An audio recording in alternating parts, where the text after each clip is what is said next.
مدینہ کی فضا میں ایک نیا عزم جنم لے چکا تھا۔ مظلوم اب خاموش نہ تھے۔ اللہ تعالیٰ نے اجازت دے دی تھی کہ اب ظلم کے خلاف تلوار اٹھائی جا سکتی ہے۔ یہ وہ لمحہ تھا جب نبی کریم صلی اللہ علیہ وسلم نے پہلی مرتبہ اسلام کے دفاع میں اپنے جانثاروں کو روانہ فرمایا۔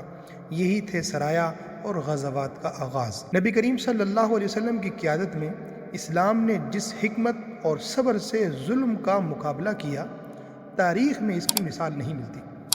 پہلی جنگی مہم غزوہ ابوا یا غزوہ ودان کے نام سے مشہور ہے۔ یہ وہ وقت تھا جب مکہ کے قریش مدینہ پر حملہ کی تیاری کر رہے تھے، تو رسول اللہ صلی اللہ علیہ وسلم نے خود 70 مہاجرین کے ساتھ نکل کر دشمن کے راستے کا جائزہ لیا۔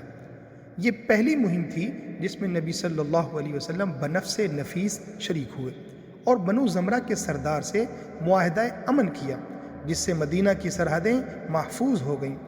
پھر ہوا غزوہ بوات، جہاں نبی کریم صلی اللہ علیہ وسلم 200 صحابہ کے ساتھ قریش کے قافلہ تک پہنچے، مگر قافلہ نکل چکا تھا۔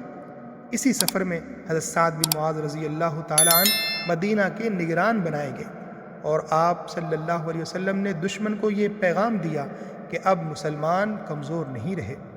پھر ایک اور مہم غزوہ صفوان کے نام سے ہوئی، جہاں ایک قریشی سردار کرز بن جابر نے مدینہ کی چراغاہ پر حملہ کیا، تو نبی کریم صلی اللہ علیہ وسلم نے 70 جانثاروں کے ساتھ فوری تعاقب فرمایا۔